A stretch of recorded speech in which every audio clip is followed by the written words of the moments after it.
ايش معك؟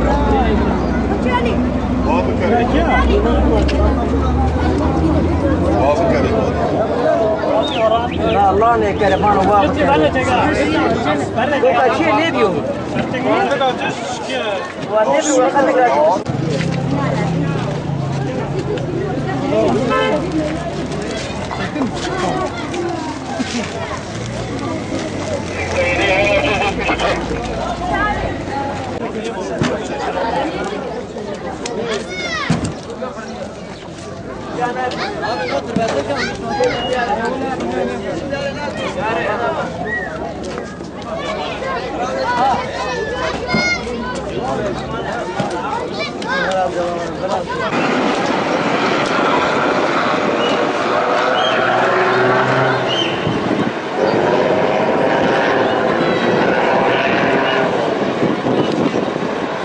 İşte bir problem. Biz burayı çözeceğiz.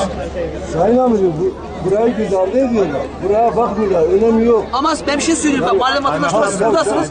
Kaymakam Bey diyorsunuz. Bak kaymakam Bey'le bilgi verir o da gelecek. Tamam gel. Ama yani burada Taşkınlar dinliyorsunuz yani.